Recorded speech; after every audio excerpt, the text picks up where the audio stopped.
your host Gavin, and welcome to the next episode of Open Window Hidden Record, where I keep it transparent. It's where I travel to different local shops looking for cheap hidden records, buying them, and reviewing them. And on this episode, we are back on the hunt. However, today's location is a hidden gem in itself. It isn't everyone's first thought when it comes to records, but it's none other than Goodwill. Goodwill is an American nonprofit organization that provides job training and other community-based programs. Most of Goodwill's inventory is made up of local donations to the nonprofit, so different Goodwill locations can vary drastically in look and the kinds of items that are donated. This Goodwill is located in Chesterfield, Virginia. You can see there are a lot of diverse items and objects, like this little guy. There. Including funky stuff. Thanks, Obama. But we're here for the records. There are 6 large crates of used records on the table, and other crates on the ground around it. So let's go ahead and start searching. I was surprised with the amount of vinyls they have. Sadly, some of the records have some pretty significant wear and tear, but it's more so to be expected when they're donated. Sometimes, even while searching through, you might even find a sleeve with nothing in it.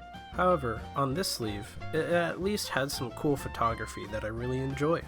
After scouring through many records, one finally came up that caught my eye. A lovely green record with the name Jimmie Lunceford written across. It definitely piqued my interest.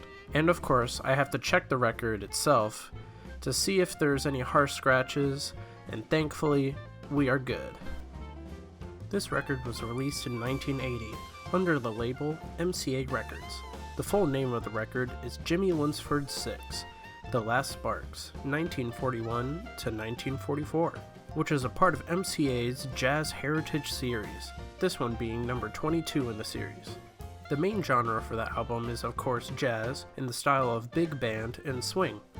This record design is very classic for its time. Although all of the songs are from 1941 to 1944, the lovely dual-tone colors of the green and white showing silhouettes of the people playing in the jazz band, complementing the photo of Jimmie Lunceford and his band.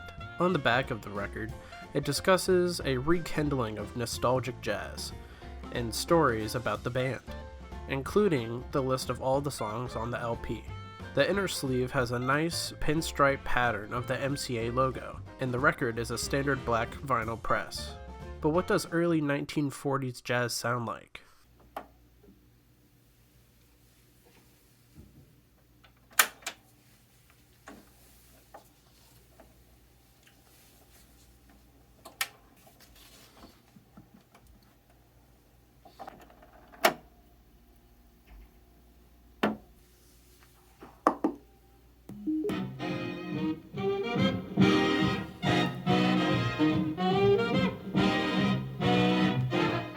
Before we get into the record, I would like to apologize because my voice obviously doesn't sound as good as it should.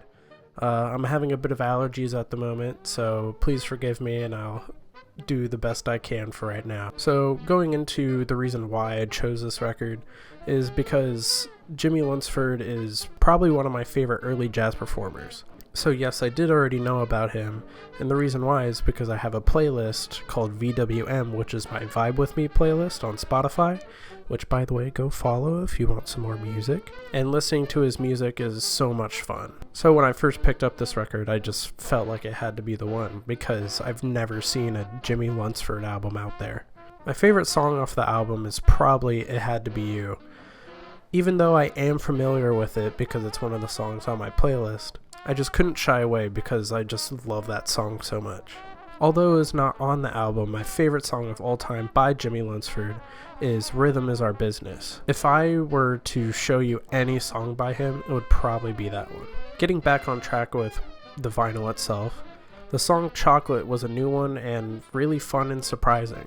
Because of the way the instrumentals are done, it felt like I was on a sugar rush. It is a great song to dance to, and you just can't help but move around while listening to it. The tempo throughout the entire album is pretty steady. It slows down sometimes, but it's usually more of an upbeat, incorporating lots of elements of the big band style. In this style of jazz, it's been a huge influence on to not only music, but also video games, like the video game soundtrack Cuphead, which uses a huge amount of big band and some barbershop vocal parts. The first song off of the album, 24 Robbers, is definitely a strange one.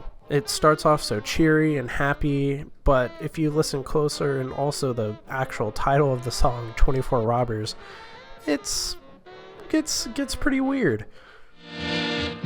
Last night, the night before, 24 robbers came to my door.